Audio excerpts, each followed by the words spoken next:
Hey, welcome to episode number 6 of This is FetLife, where I bring you a new interview with a FetLife influencer every single week. And this week we are talking with Kinky of Singapore. She's actually an organizer of the SG Dom Subs group. Right now it's January 2019, but I recorded this back a couple months ago and I hadn't released it because the audio quality is not perfect, but I was listening to this interview and it's so good. It's so in-depth, and I ask the most ridiculous sort of newbie questions that I just wanted to put this out there because I think a lot of people will get a lot of value out of this. To give you some context, I had just been to a munch in Singapore. A munch is a FetLife meetup, and that was my very first one ever. So that was the first time I ever saw somebody get tied up. I saw a guy licking a girl's boots, and I was just really, really interested in all this. I was like, what is all this? And Minky was the organizer, so I sat down with her and just talked about all of this stuff, all of the questions I had. It's a wide-ranging conversation, and I ask a lot of those why questions, just whys upon whys, trying to get to the bottom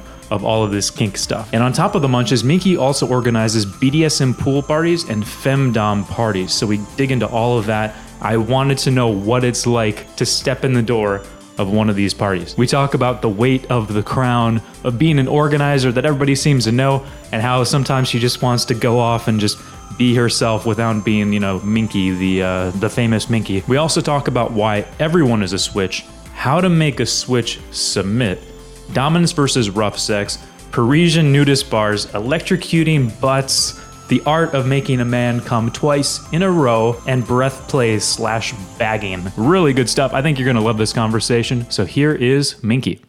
We're in Singapore at the Asian Civilizations Museum. There's like a cafe out here. We're next to the Singapore River, and there's like kids running around, and we're gonna talk about fetishes and kink and what kind of shit you were into last night. So I'm Brian Hunk Hands Crabtree. My FetLife is Hunk Hands. What's your FetLife? My FetLife is Minky. Minky. M-I-N-K-Y. Yes. All right. We're here drinking. I'm drinking a juice, a celery juice. A very healthy looking celery Just juice. this cup of green. What do you have? Pear? Yeah. My green is better than your green. Yeah, that's true. I will live longer. So. Sure about that? So you are wearing like a little tank top. And that is top. Yeah. But this is like your standard thing. I'm usually in shorts and something. Right? So hot in Singapore. So it's not even because you're trying to be like a little kinky, a little like, show a little bit too much, make people look a second time. It's just, I'm hot. Yeah. All right.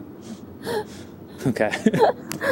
And also because most of the time I end up dancing all places, right? You just end up dancing.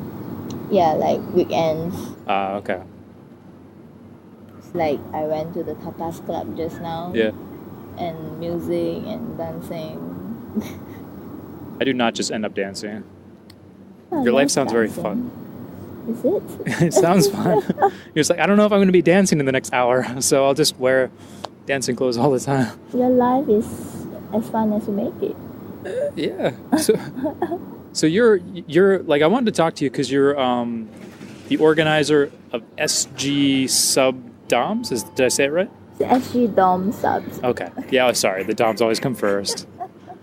Do they? I inherited the group, so I don't. Okay. I didn't. How did that work? Name. How did that work? Well, when I first started out, I came to a munch like everybody else. Yeah. I'm trying to eat this piece of celery that's like soaked in ice. All right. Anyway. So eventually, I got to know the older organizers, and they asked me to help out. Then eventually, the older ones, most of them retired from running the group, and was just left, just me, Alex, and Hendrika left. Then Hendrika moved to Australia, and so now it's just me and Alex. Okay. So when did you first join the group? Maybe about 10 years ago. Oh, wow. You don't look that old at all. Like, you look like mid-20s. So were you 15 when you joined the group? No, I was maybe 26 or 27. Oh, shit. Oh, you just look really young. Asian blood, you know. No, I'm not the stupid Ongmo. So white guys are always like, oh, Asians look young. I'm pretty calibrated. You look younger than most. Right. Thank you. Right. Yes. I'm not crazy. Just a bit crazy. So 10 years, and then how long have you been organizing it now? I think probably 8 or 9 years out of it. Oh, wow. So you got it like right away? Because it was just a natural thing, right? Because they just moved. People just disappeared, and I saw it dying, and it's like, okay, I just joined. I can't let it die, because if it died, then I would have nothing. So you would have nothing. So the other groups weren't kind of doing it for you. Back then, there were no other groups. Back then, there was only FemDom subs. When I took over, the munches were like 3 or 4 packs each time. It was dying. Yeah. Wow. So how did you get it back up? Because I met you face to face, about a month ago? At the backstage. Yeah. The backstage bar. Really nice little venue, like a gay club. It is. Yeah. It's really fun.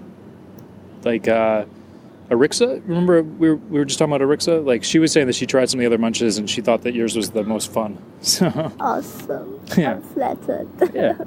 How do you keep it fun?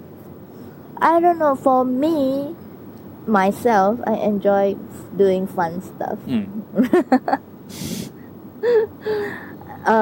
So I think apart from just coming out to chat, being able to explore and learn is also an experience.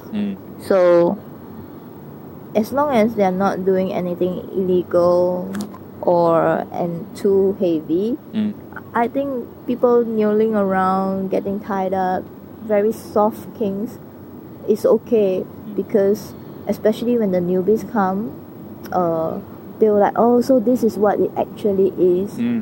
I mean, you can talk a lot of things, you can preach a lot, but without hands-on experience seeing it in real is nothing. Yeah. And it sort of controls that first experience, I guess, for the newbies, because they're at least getting a taste of it, but it's not really heavy, like you said, so it's not going to scare them away. They might just pique their curiosity. Yeah. Or I have some people who they have never tried, but they really, really wanted to try something. So they come and say, oh, I can finally do this, you know. Yeah. I had never seen somebody get tied up before your munch. Really? Yeah. Interesting. Like in real life. It's an eye-opener, no? Yeah. It's like, oh, okay. It can be very non-sexual. Yeah, very. Yeah. And it helps people understand, oh, maybe this is what I want to try. You've heard of Undertable Swingers Club? Yes. Yeah, so I went to like a meetup for them like 5 years ago or something. And it was at like a Coffee Bean. And it was at like a big mall, Coffee Bean. And then we were sitting around and nobody talked about sex or anything. It was just so dull. There was like one girl who was just like doing her homework. Oh. I was like, what is going on here? Like, why aren't we, like, this supposed to be like the place where you can meet like-minded people and like sex positivity, and then everybody's just like too shy to talk about shit. So I think maybe like the venue matters a lot, because like you choose good venues for your meetups. Kind of let loose a little bit. You have to choose a very enclosed venue where whatever we do is tolerated. That's why I always end up in gay clubs. Not just during munches, just all the time in gay clubs. Yeah, so I don't see the possibility in public places like cafes. Yeah. Because I also have people who love dressing up. Right? Coming out to the munch is their one chance to dress up. So, like coming out in latex, coming out cross-dressed. So, I would like to make it possible for them. So, choosing a private venue was very important. And having a couple drinks, I think, helps. Right? Yeah. Instead of coffee and dinner or lunch or whatever, it's like have a couple drinks. If you have a coffee and dinner, it's a very sit-down thing. in that kind of setting, you can literally only talk to your left, right, and front. Mm-hmm. It's not possible that every few minutes you change seats and talk to people, right? Yeah. Otherwise, you have to shout across the table. It's not very conducive, I think. Yeah, I think you've kind of hit on the right formula for the munches. So what other events do you organize? Like, that's a monthly munch? The munch is monthly, which is the one you went to. Mm-hmm. So that's the entry level, Mm-hmm. where I meet most of the people. I get their emails, I put them on mailing list, and then I make a remark on whether I've met them. Mm-hmm. Your whitelist and your blacklist, something like that? Because then the ones that we've met before, and they're okay, not crazy, Mm-hmm. so they get invited to private parties. Okay. So I do a few. Currently, I do FemDom specific, and a general BDSM party. Okay, how often do you do those? About 6 to 8 weeks. For each one? Yeah. Okay, so like in every 2-month period, maybe 2 parties like that? Almost, yeah. Cool. So FemDom. Yes. Are there a lot of sub guys in Singapore? A lot. Yeah. I just think there's a lot of sub guys everywhere. They just don't know it yet. No, even in the scene everywhere, there's a lot of sub guys. It's also because there's not a lot of female dominance. Maybe there might be a few, but females coming out as dominant is not easy, I think. Takes some confidence and, knowing what they want. Yeah. There's definitely a higher percentage of female submissives. And you think for the guys, is it also a higher percentage of subs? There is. Yeah? At least in Singapore, there is. It's interesting. So, which of those events do you like the most? I like all my events. But like for you, which one kind of does it more for? Like, are you more of a sub or a dom? I'm a switch. Okay. So during the FemDoms. Sorry? During the FemDoms meetup, you dom. Most of the time, yes. What does that look like? Like give us an idea. Give us like the last time. What did it look like? Like how many hours was it, and what sort of usually stuff were my you getting events into? are about 5-6 hours max. That's pretty long. Like from my perspective, I don't know if that's actually long, but from sort of a newbie, that seems like a long time to. Because people arrive, they take time to break ice and do stuff. Of course, 6 hours is the long ones. I don't really restrict how late they can stay. So those who wants to keep going on, they can. Just that towards the end of the night, I just leave them be. Okay. Where do you hold those normally? Like same place every time? Or? For the FemDom parties, I move around hotel suites. Okay, yeah. So for the BDSM pool parties, are hosted at my friend's house. Oh, it's a pool party. Yes. That sounds pretty fun. All right, so the last the last FemDom, give us an idea. Like, paint us a picture of what it looked like. Like, so you walk in the door, and like... So the last one, it was a student team, college team. Okay. So me and my friends what does that decided mean? that we wanted to teach men about the vagina. Okay. So we had a sort of a role play segment where all the subs had to come as students, dressed up, and the female doms are teachers teaching. So we were teaching, people were sitting down. First we gave everyone a paper with a pussy drawn on it, right? And asked them to name the parts of the pussy. And most of them failed. They don't even know what is where. Like the clit? Yeah. Really? Yeah. I'm surprising. It was very funny. Maybe they just wanted to be punished. So we went on with lessons. We had like physical education lessons, sort of gym. Then we wait, okay. So are they all like sitting in a row It's like a classroom kind of setup like Yeah. that. And then what are they wearing? Students. Like what? Like what? Uniforms. Like how do they wear? I don't have a uniform. Like where were they? Well, find your way to get one. Okay, so they had. Was that like required Yes. for them? When I have theme parties, my dress code is very strict, which means if you don't turn on dress code, I'll kick you out. Because it's also about creating the ambience, the atmosphere, the setup, you know. Yeah. So they had to like go to the store. Yeah. Okay.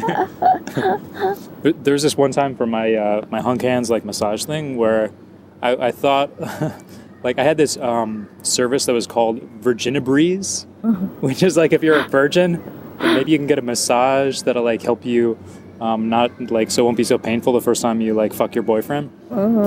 It was more like designed just to be shocking, so like kind of a viral thing. So I got like this fuck buddy of mine, and I bought like that green sort of skirt, like the raffles. I went to the store, and I like bought that uniform for her, and then I like took some pictures. I like put it up on my website. And after a while, I was like, all right, this is stupid. I'm gonna take that down. But I know the experience of buying uniforms. It's a little weird as an older guy. Well, you say it's for a reunion party.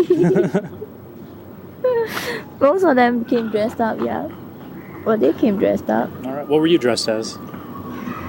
Some teacher-looking attire. Okay, like kind of buttoned up or like very buttoned down? Button half. Yeah. Like when I'm thinking of like the Dom kind of thing, I'm thinking like either the Halloween super slutty outfit or like the very sort of strict, like all buttons, all, all. Well, You know. I'm probably in the middle. Okay. Yeah. I think the super slutty is a bit too much for me. Okay. Button up all the way is too hot. It's just too hot. I'm a very practical person.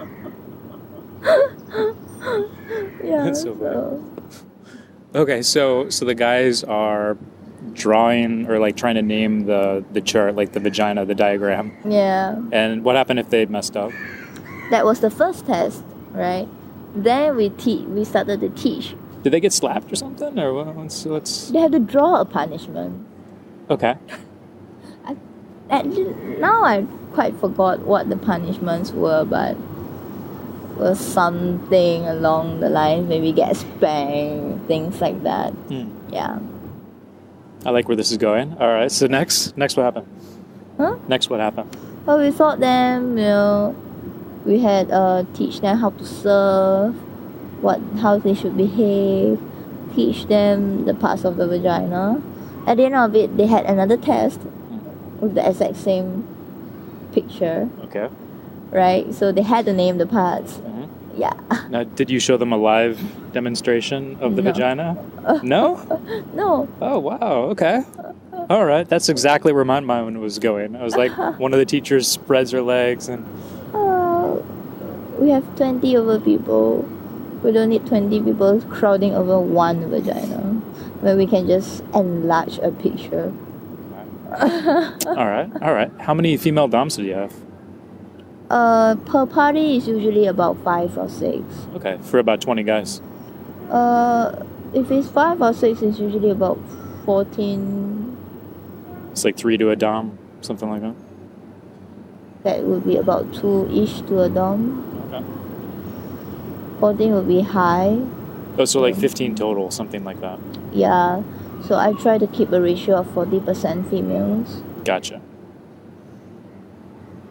All right, so then they had the diagram test again, Yes. and if they failed it, Most of them passed actually. all right.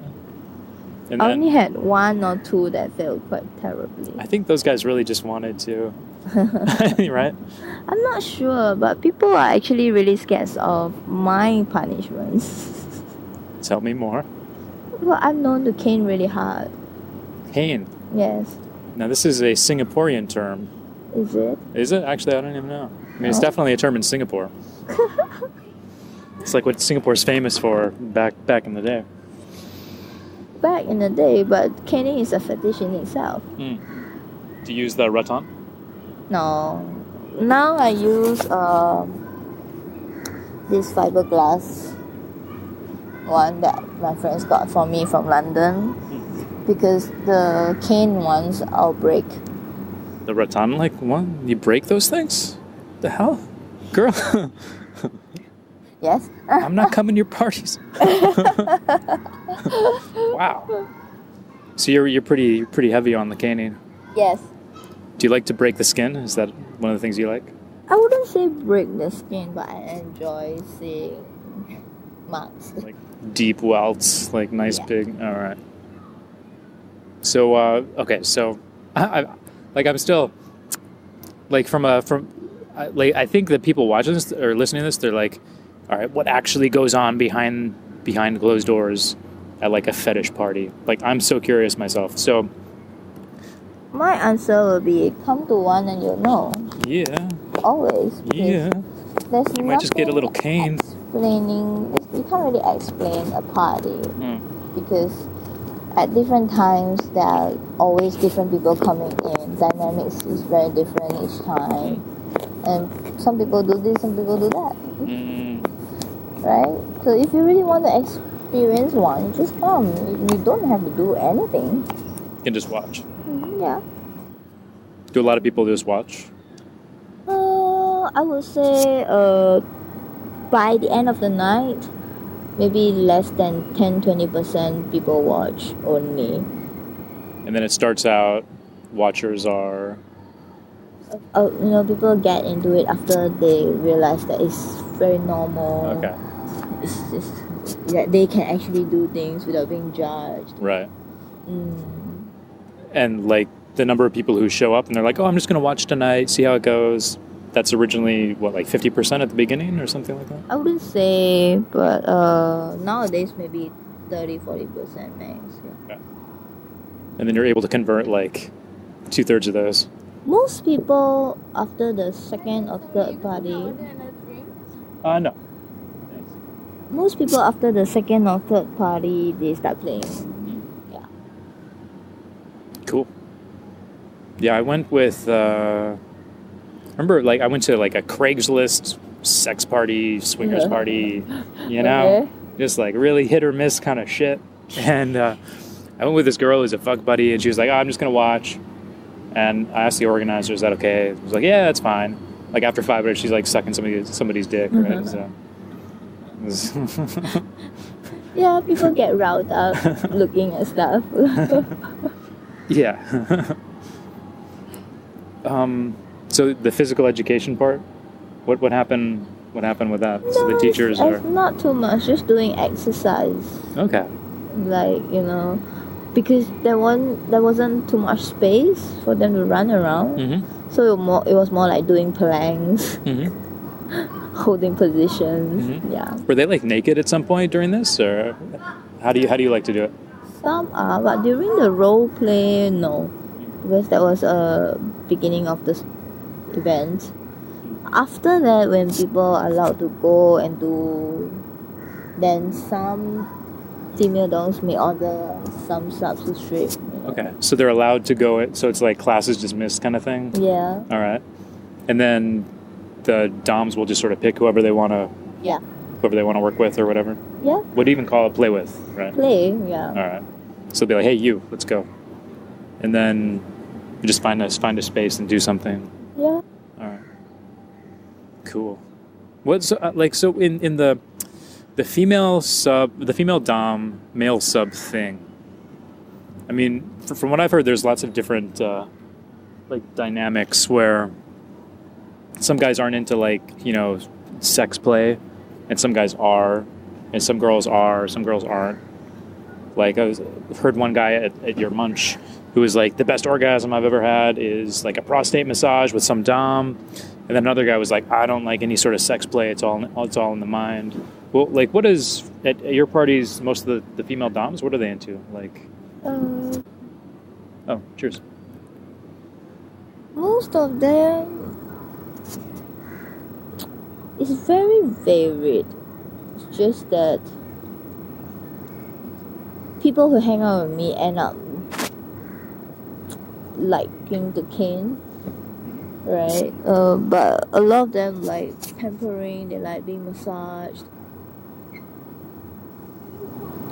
But then again, humans are diverse, so everyone has different kinks, different styles. Yeah. Are, like, so if you go to, I mean, I haven't been to a lot of swingers parties and stuff, but like, there's always like fucking, you know, or like maybe something like is how big of a part is the sex in the kinky parties? I'm not sure about other groups. That's okay. Just, you know, your experience. Because usually, generally, sex in kink parties is frowned upon. That's very interesting. Because a lot of them, they want to prevent guys just coming in and using kink as an excuse. Okay. Right? They want to focus on kink. For my parties, I actually allow everything. You know, as long as you're not, I will watch you. As long as you're not one guy coming in and trying to fuck every single girl out there, then I think it's okay, because at my parties, most people just fuck their partners or the person they bring. Yeah. How does it work as far as bringing somebody? So like in the parties I've been to, it's usually single females are cool to come, single guys, nah, unless you're like the super best friend of the organizer or something like that. No, my parties, everyone's allowed to come regardless of status. Okay. But I do have a long queue list for single guys. Yeah. So usually I will keep a ratio, of 40% females. So I will let as many single guys I can in without messing up the ratio. Yeah. Gotcha. You know, otherwise too many single guys standing around and watching is a little weird. It is. Yeah. So like single girls, probably the easiest to join. Couples would be the second easiest, and then single guys, you probably gotta wait. Yeah. Something like that. Cool. So then the pool parties, what are those all about? That's the BDSM party. Yeah. That we have been talking about. Oh, okay.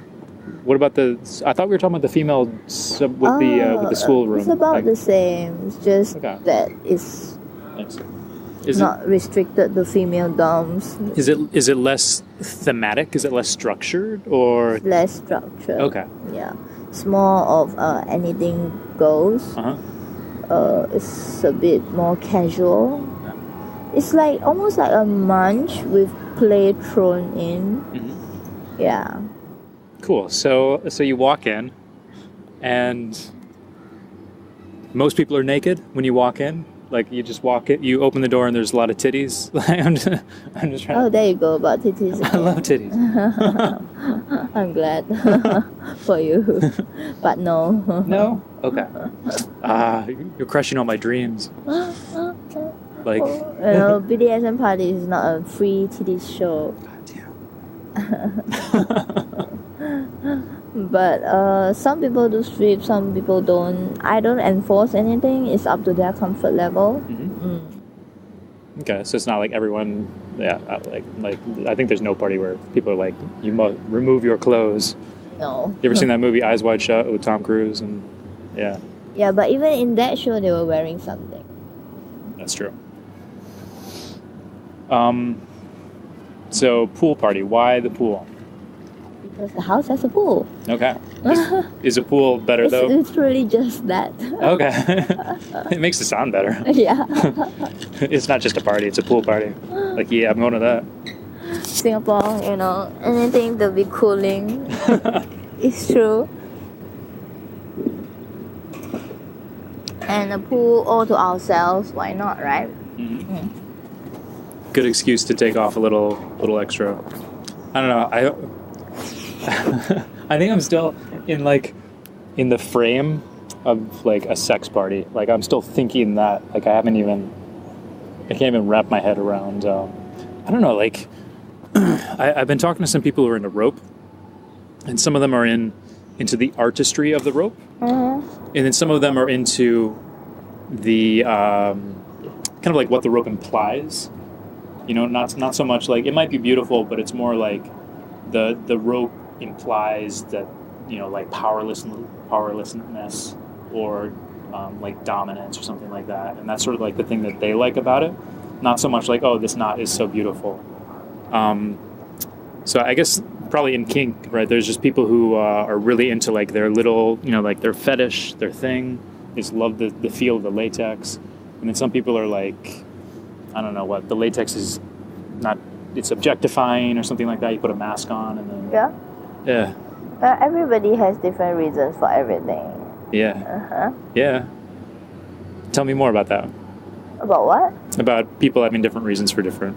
Is there anything to even elaborate about that? That is the elaboration in itself. That sentence. Okay. Well, you're very experienced. So tell me something that you've learned in the last like couple of years about kink, and because like I don't want to let all of your experience like go to waste. I want to learn something from you. Well, for me, it's mostly a personal journey. I learned that people are too focused on labels. That if they let go of labels, they will be so much easier for them to explore. Yeah. Because I realized that everyone, when they come out in the kink, they're like, am I the dom or a sub? But in my opinion, there's no 100% dom or 100% sub. I've come across a lot of people who might be doms for their early life, then at some point they switch to being a sub, and vice versa, right? So I feel everyone is a switch. It's just who you meet and what stage of your life is. So if you just force yourself to stay in one category or label, then you'll be quite miserable. So I used to identify myself as a dom.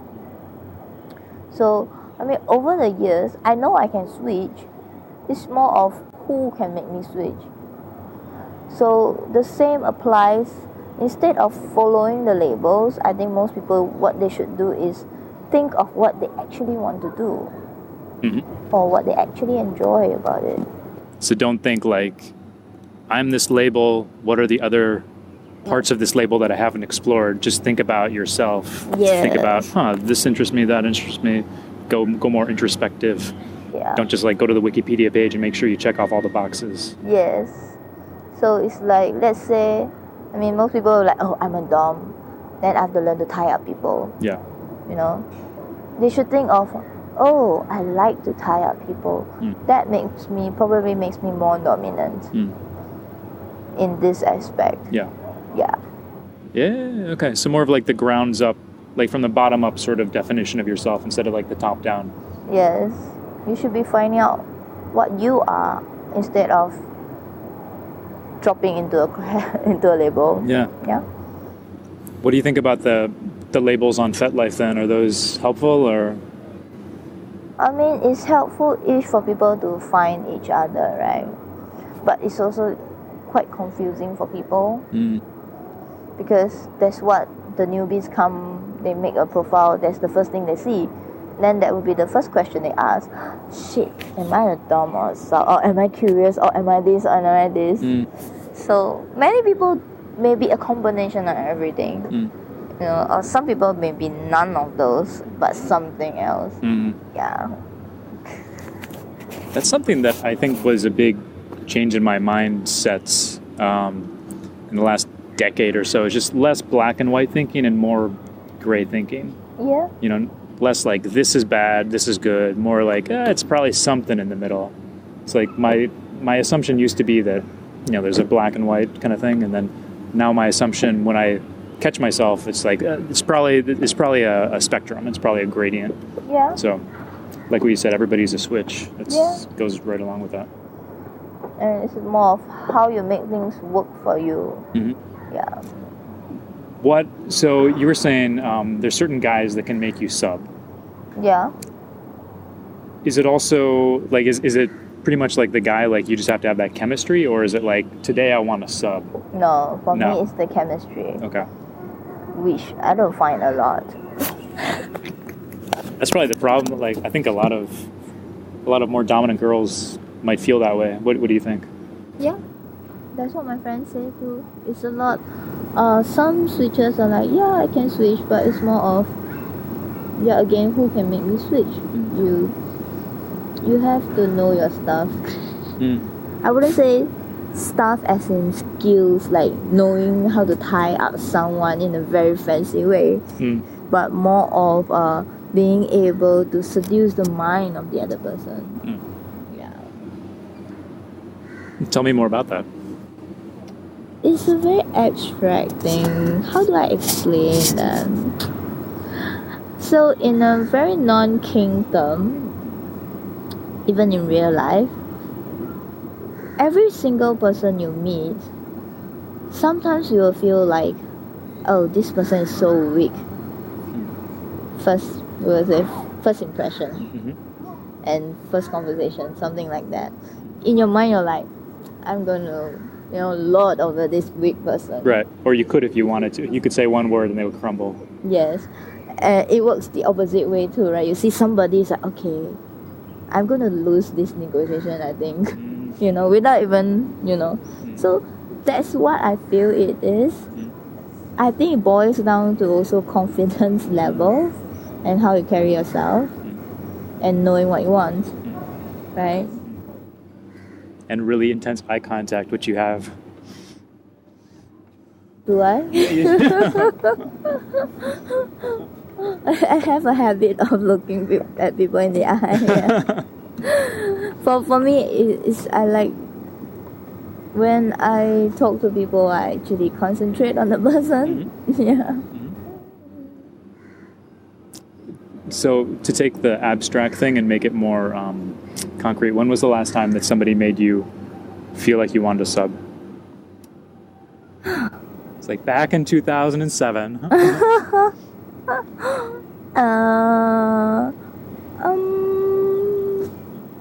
I think probably last year. Yeah. Yeah, so we're recording this in September. So last year. About maybe the year before. Yeah, damn, girl. Wow. Just tell me about that. I mean, if you take kink out in sex, most men think they are dominant just because rough sex. But dominance actually is more of a mental thing. I mean, to be honest, female doms will never be able to dom a man physically. Yeah. Right? It's just the way our body is. Yeah. But it's more of how I can make you submit to me without having to push you down or wrestle you. Of course, there could be a play in itself, but we all know that women, most of the time, will lose to a man. Yeah. Just smaller. Yeah. So a year ago. Huh? A year ago. Tell me about this. Maybe a year or a year before. Yeah. It was actually my ex-boyfriend. Okay. I think I was able to do it more because of our relationship was really, really deep-ish. Yeah. So we were very, very into exploring, and we were quite open. We'll go around sex clubs, kink clubs, and we'll do things with other people. So he's a switch, so I'm a switch. So within the relationship, we will switch on each other. How did you start? Were you the dom at the beginning of the relationship? No, I didn't meet him at a kink party. Okay. I met him at the sex party. Okay. And I did not say I was a dom. Was this a random Craigslist sex party too?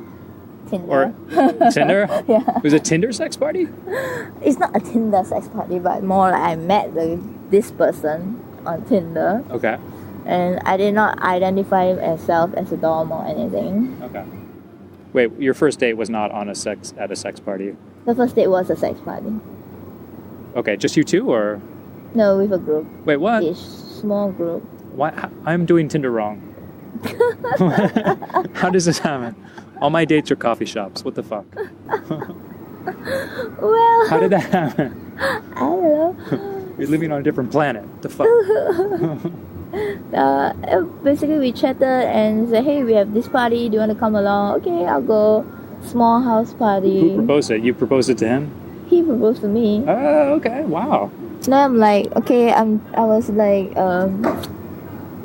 being minky for so long, you know. So I'm trying to not let minky affect how people see me. Okay. You don't want to be like the expert. Because everybody, oh, you're minky, you must be blah blah blah, or they're like, oh, you must be so kinky, or you must be like that, you know. You must know everything. Yeah, it's like no, it's just a street name. I don't know, people are too way over it. So I did not identify myself or anything. So I just went as I am. So yeah, I met my ex there. How many people? It was 6. 6, including me. Like 2 couples or 3 couples? Yeah. Yeah, cool. So we fucked and dated and dated. Yeah. And then the original dynamic. So like at the sex party, you just subbed because that was sort of the normal thing. Like I didn't sub or dom, just fuck. Okay. But it like. But he noticed. He thought that I was a dom. Okay. So you could kind of tell that you were resisting a little bit, or resisted giving up the control, and kind of met that with more energy. Well, was I giving up control? I don't know. Things that I just wouldn't do, I wouldn't do. You know. I tried to restrict myself. So like because sex party, like if you're a female, someone broke out a pair of calves or something, you know, and they tried to cuff me. I'm like trying not to laugh because okay, in my mind is that you're doing this wrong. Right? Was it a girl who tried to cuff you or a guy? It was a guy. Okay. So I escaped. And with the girl, you probably give her a little bit more like, oh, okay, well, you don't know what you're doing. But then the guy, you're like, pussy. You don't know how to fucking cuff. I mean, towards the end of the night, I started spanking people. I tried. You tried to be vanilla. I wouldn't say vanilla. I just tried not to show myself too much to a bunch of vanilla-ish people. Yeah. Like freak out. No, I wanted to see what they were up to. And I think for people who, let's say if they know someone who's really, really experienced, they might be afraid to try things. So your ex, he sort of recognized that there was more to you than just the normal thing. Cool. And there was more to him than just the normal guy at a sex party. Yeah. So then, so you guys got into a relationship, and then eventually you're like, I want to try subbing? Something like that? No, it just happened. Okay. Yeah. Yeah. Cool. So you just like fucking, and then it just sort of evolved. Yeah. Yeah. I think that's the best. Sometimes you don't deliberately do things. Yeah. Just let an energy take over. Yeah. Because if you sort of decide to do it, then you can decide not to do it, and then you're not really the sub. You know. You know what I mean? You know what I mean? Sort of. Yeah. It's like if the sub is setting the rules, that's not really a subby kind of thing to do. Not too. I mean, pre-play negotiation is still okay, but yeah. Like, do you do a lot of the sex parties, or were you just experimenting at that time, just to get away from just to like take a break from the scene? That time I was just taking a break, but that was like the first sex party I've been to in many years, and the last, because there was no need to. I mean, me and him, when we were traveling, we would go to sex clubs. Yeah, that's all. What is that like? Like, you know, because it feels like the scenes are very different, but I'd just like to get your take on it. Where? Yeah, sex clubs versus like kink parties.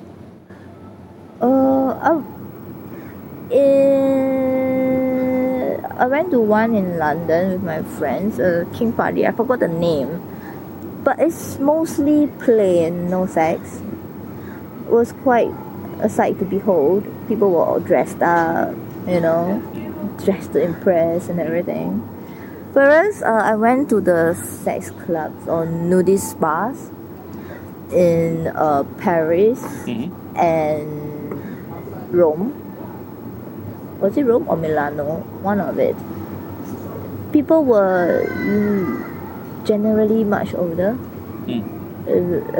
Like classy old, or like old swingers, not really taking care of Yeah, their like George body. Clooney? No. Like George Clooney's walking around with his cock out? No. No? Okay. That's not what you mean. Yeah, and people are generally not as confident. It's a nudist spa, but nobody is nude.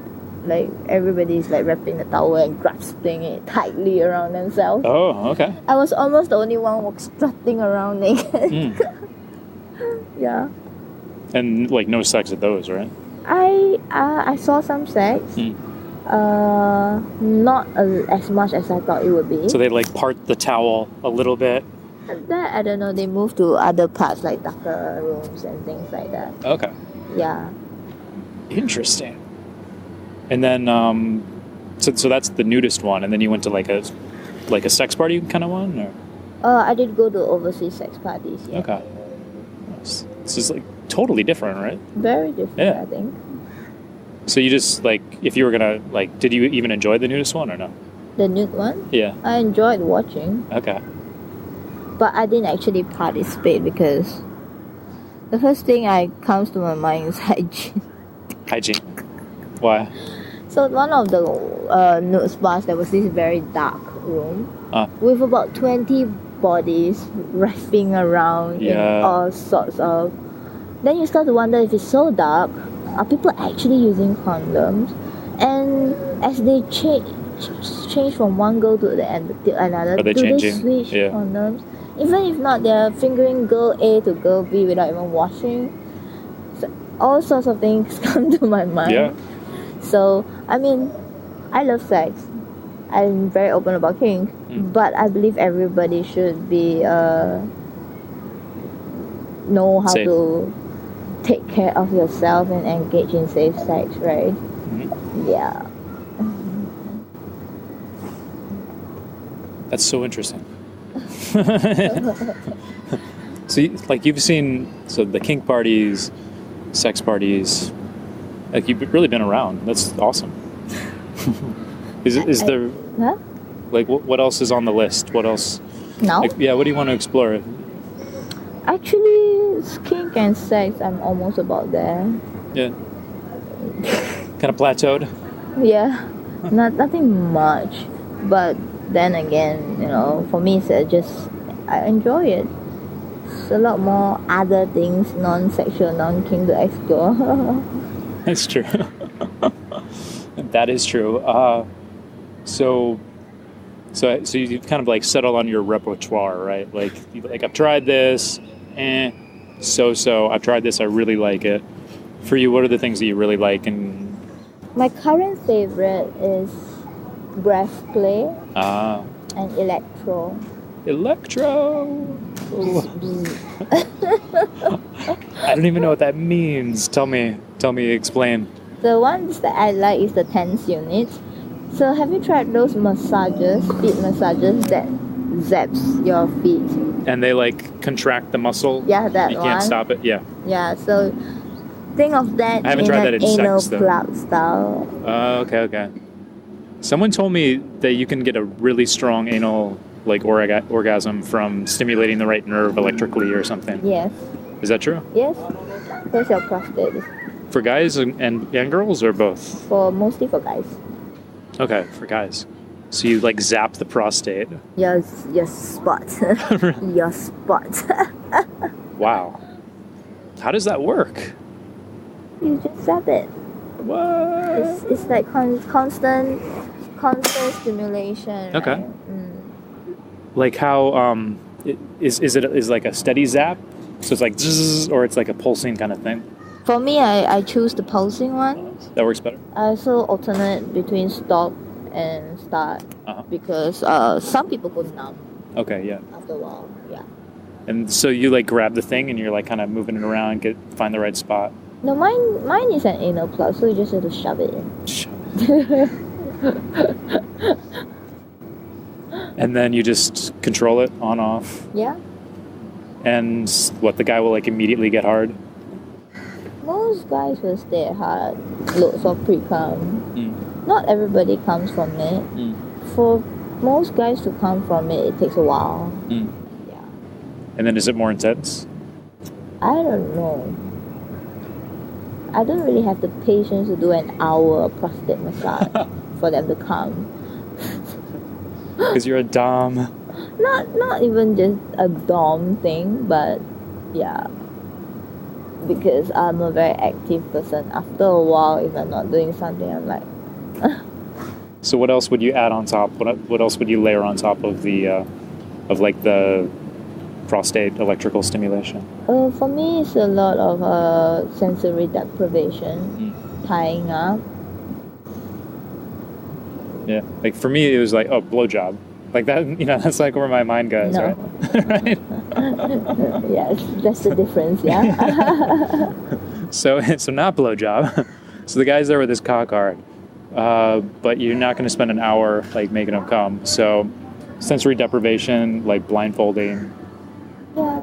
I mean, I may or may not make him come. It really depends on my mood. He might Do you just like that? Go home without coming. Do you like that? Yes. Yeah. One of the worst experiences I ever had in my entire life. Well, it was pretty bad though. Like this girl who was like really fucking good at hand jobs. So she got me like, she's like, edging me for a long time, and like I could tell she was really good. It's like she's got skills. I'm like I'm not even gonna fuck her. Like I'm just gonna relax because this is like a gift from God, right? And then she's like finally like ready to make me come. I'm like yeah, and then she just drops my cock, and I come and it's like blip, blip, blip. It's like a ruined orgasm, and I had never even heard of that before. And she just stares at me and smiles. I'm like, what in the fuck? What is, It's like that's traumatic. Is that? There's some people into that. Yeah. Are you into that? Are you an evil woman? More than that, I'm also into what's that? I don't know. Usually, I like to. You know how when men come, they are sensitive. Yeah, really sensitive, like on the head. I like to go on and on. Okay. And keep that sensitivity until it hurts. Mm-hmm. Yeah, it's very interesting for me. I met a guy who said that like he got a hand job, like a professional hand job or something like that. I don't know. And the lady was like, after you come, you can keep stimulating the head. Yeah. And then there's like another orgasm after that or something like that. And it becomes false orgasm. Yeah. If you like, for me that was like that sounds painful. Might be. Yeah. Or some like men have very, very sensitive penises. Okay. And so if you do it right, then what happens? Some guys could come again. Maybe some without sperm. Is it more it's intense? Just a dry come. I wouldn't know myself. I mean, for the guys, it might be more intense because it's very immediate and very sensitive. Yeah. Might be a bit painful. And like they have to sort of release to get there. Maybe they have to like let go. You just have to stop doing it. After they come, there's nothing more. Yeah, but it feels like if a girl keeps stimulating me, yeah, I'm like I just want to push her away. Yeah, right? That's what the ropes are for. Yeah. Okay. Okay.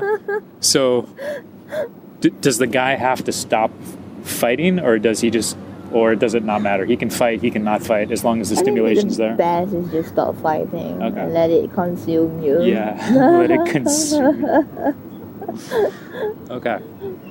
It seems like you would have to make that mental shift as the guy to let that second orgasm come or something like that. Might be difficult. Yeah. I can see how the ropes would be like necessary. But it's like the more you fight it, sometimes the worse it is, right? And when you relax, it actually becomes enjoyable. Yeah. Have you had some guys pee during that? No. Okay, interesting. You should know, guys, it's not easy for you to pee when you're hard. Yeah. That guy who told me about that, he said that sometimes like he would pee or something. I don't know. Incontinence. Yeah, he just can't hold it in. You see a doctor. So how do you get the stimulation going? Is it like hand job, or do you have like a toy for that? Sometimes I use a vibrator. Sometimes I do a hand job. I'm shit at hand jobs. Okay. Most of the time I like to use my nails and Oh God. That's terrible. Good thing you're with subs. They probably like the, they like it. Ugh. What kind of a toy do you use? Huh? What kind of a toy do you use? Like a Hitachi type, like a deep stimulation? Yeah. Just on like the perineum, or I'm saying that wrong probably. That thing? That one, Yeah. yes. Okay. The strong one. And the strong? Fuck. Jesus.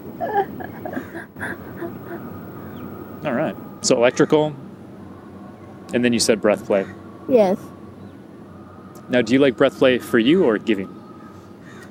I do like it. Mm. Mainly only choking. Okay. I like to give it in various ways. Mm-hmm. Tell me more.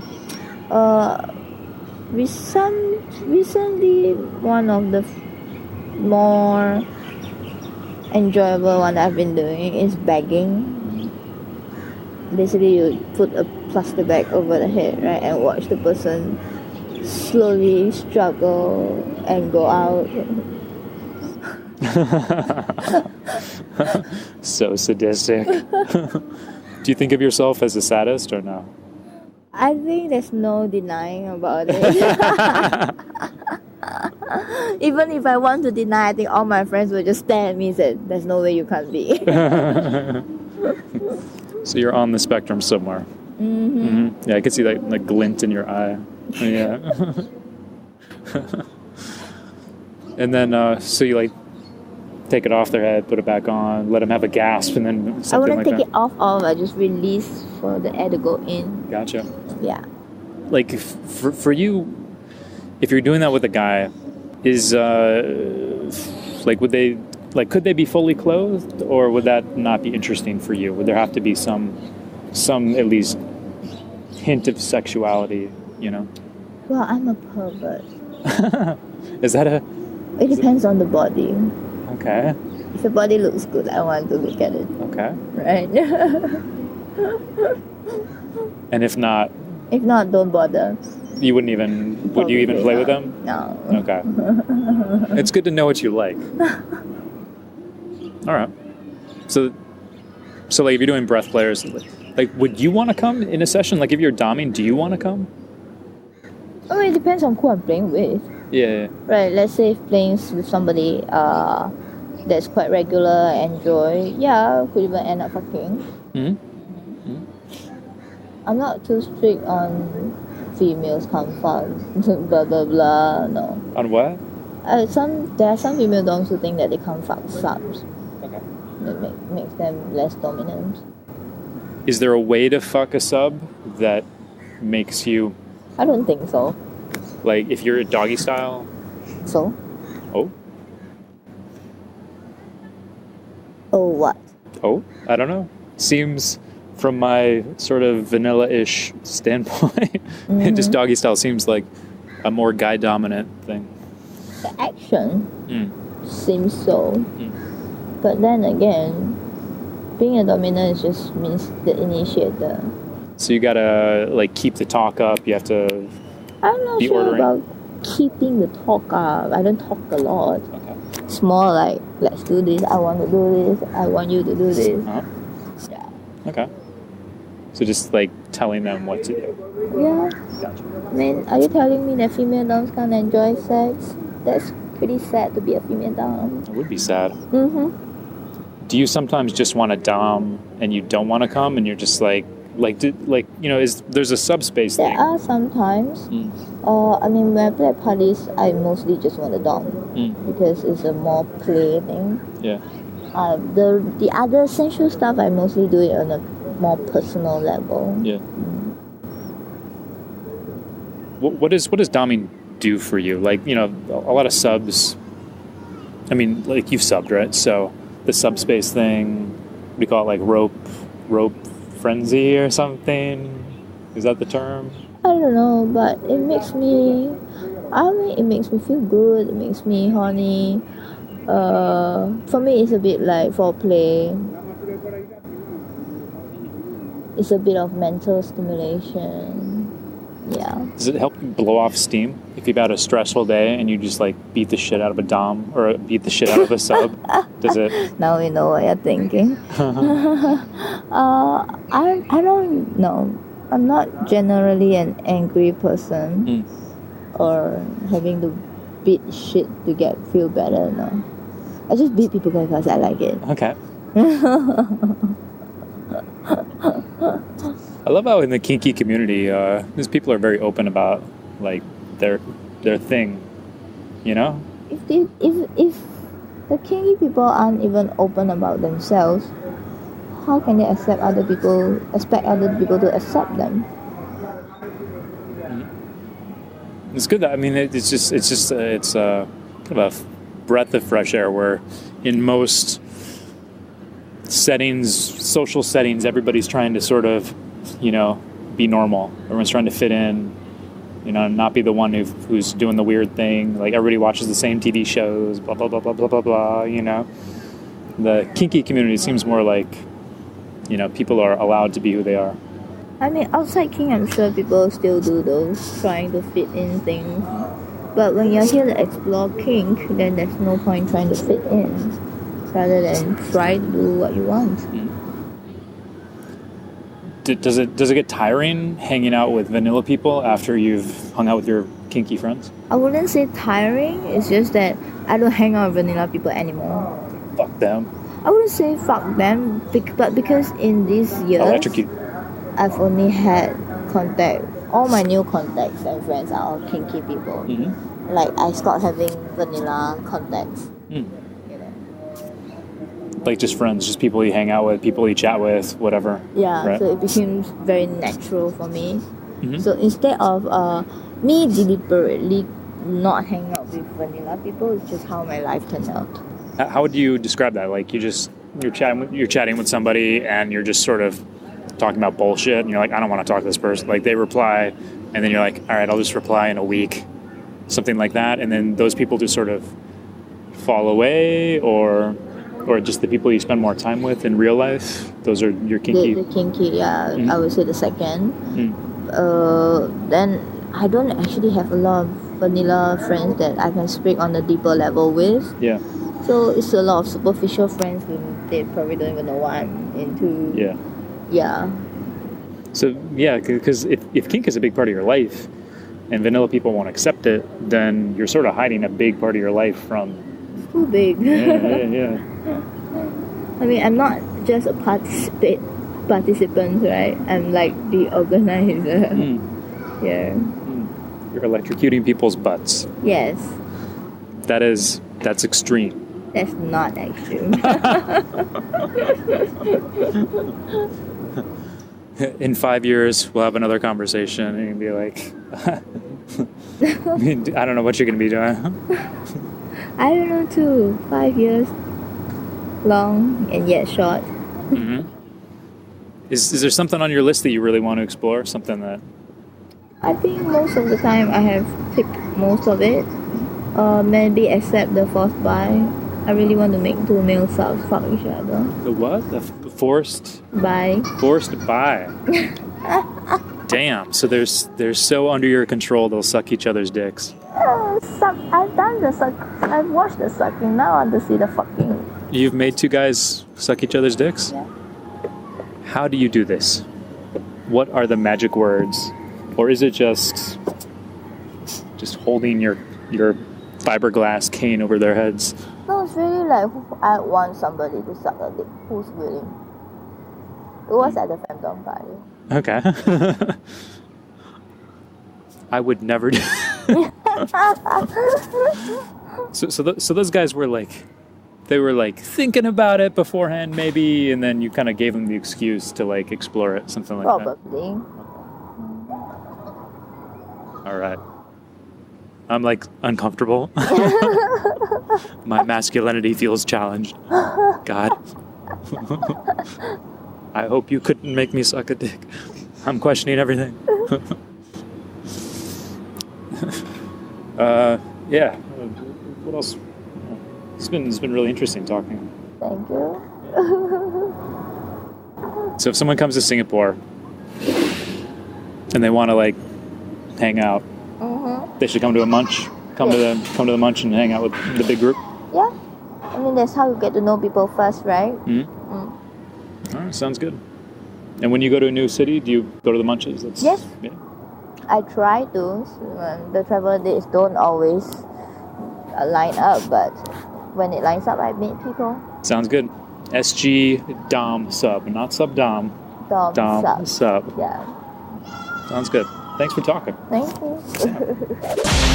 Thanks for listening, and I want to thank my sponsors. I'm just kidding, I don't have any sponsors. I'm just doing this to connect with people in kink because I'm pretty vanilla and I want to figure out what all this kinky shit's about. If that resonates with you, join me on the journey and subscribe so you get all the next episodes. And you can also join in on the conversation by going to fetlife.com, finding my profile, Hunk Hands, like a hunky guy and hands with an S, Hunk Hands. And on my profile, you're going to see a journal entry with the show notes, and that's where you can comment, you can tag friends, you can like, and you can interact. So if you haven't already done it and you want to follow the show, hit that subscribe button and get all the next episodes. And thanks to I Hate This Place for the show music.